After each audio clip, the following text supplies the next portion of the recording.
नमस्कार श्रोते हो, मी आशा करतो की आपण सर्व कुशल मंगल आहात. आज आपण ऐकणार आहोत गुरुचरित्रातील अध्याय 5 श्रीपाद वल्लभांचा अवतार. श्री गणेशाय नमः. सिद्ध गुरु म्हणाले, नामकरणी ऐका. भगवान विष्णूप्रमाणे दत्तात्रयांनी सुद्धा जगाच्या उद्धाराकरिता अवतार घेतले. दृष्टांचे परिपत्य, साधूंचे रक्षण, मानवाची उत्क्रांती, मोक्ष साधनेचा उपदेश, धर्माची उन्नती, अधर्माचा बिमोड अशी परमेश्वरी कार्य अवतार काळात केली जातात.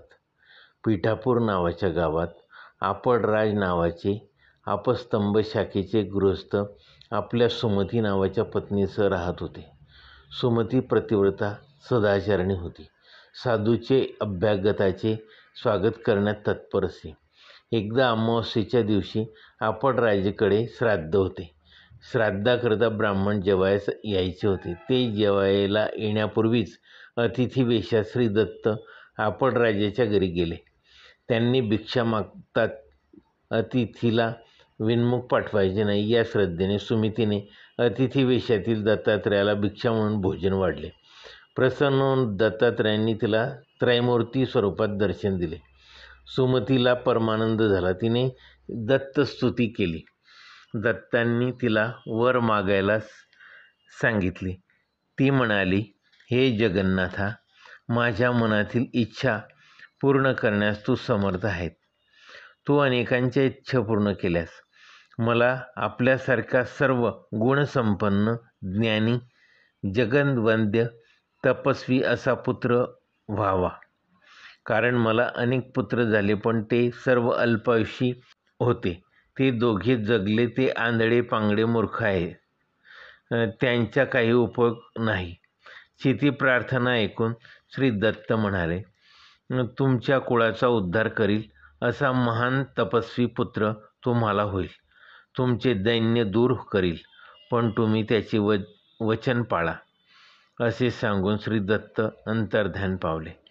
पती आपळराज घरी आल्यावर तिने सर्व वृत्तांत सांगितला.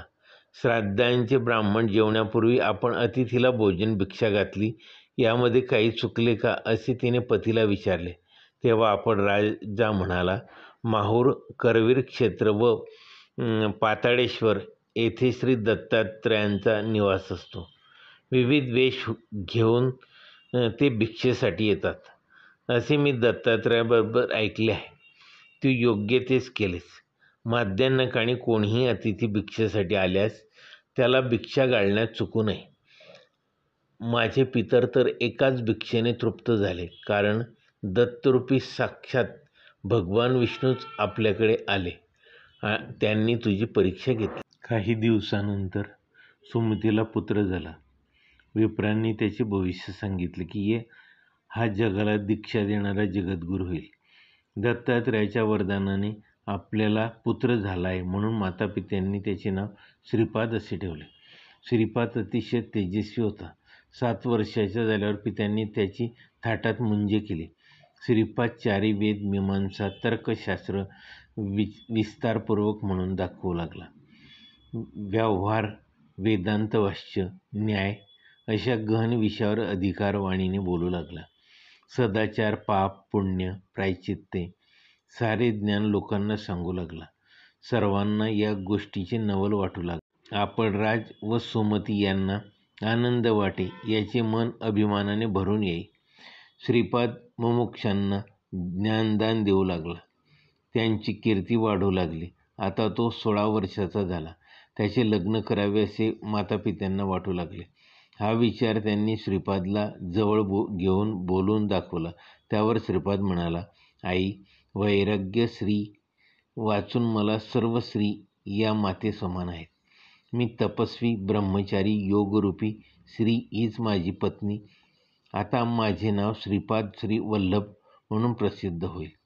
मी उत्तरेकडे तपश्चर्या करिता जाण्याचा निश्चय केला आहे. मुलाचे वचन पाळा असे दत्तात्रयांचे शब्द सुमतीला आठवले.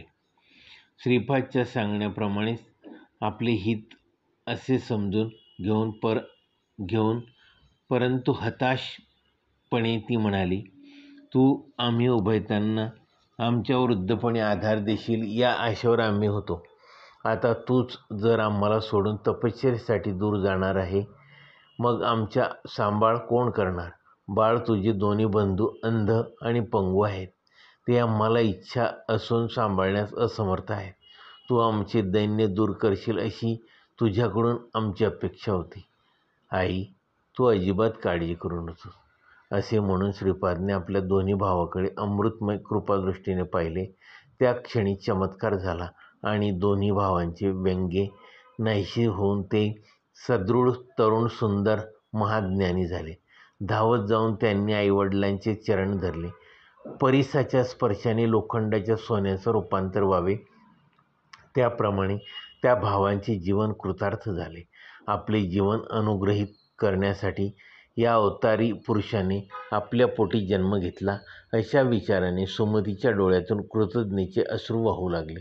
श्रीपादने आपल्या भावाला पुत्रपौत्र होशील, सुखमय जीवन व्यतीत कराल, मातापित्यांच्या सेवा हातून घडेल, शतायुष्य आरोग्यपूर्ण जीवन लाभेल, अखंड लक्ष्मी नांदेल, सत्कीर्ती होईल, वेदशास्त्रात पारंगत वंशज होशील, असा भरघोस आशीर्वाद दिला. आता मी उत्तर दिशेकडे तपश्चर्येकरता जात आहे. मला निरोप द्या. अनेक साधुजनांना मी दीक्षा देणार आहे, असे सांगून श्रीपाद वल्लभ घरातून बाहेर पडले. लगेच अंतर्ज्ञान पाहून गुप्त रूपाने काशी क्षेत्री गेले. तेथून बद्रिकाश्रमात जाऊन नारायणाचे दर्शन घेऊन तेथून गोकर्ण क्षेत्रात एकदम निघून गेले. हे ऐकून नामकर्णीने सिद्धमुनींना शंका विचारली की, स्वामी, श्री गुरु गोकर्ण क्षेत्राला प्रथम का प्रयाण केले? यावर सिद्धमुनी म्हणाले, गोकर्ण क्षेत्राचा आणि रावणाचा जवळचा संबंध होता. रावण हा शिवभक्त होता. आपण श्रीपादवल्लभांचा अवताराची कथा शांतपूर्वक ऐकल्याबद्दल धन्यवाद. माझ्या या कथेला लाईक व चॅनलला सबस्क्राईब करायला विसरू नका. धन्यवाद.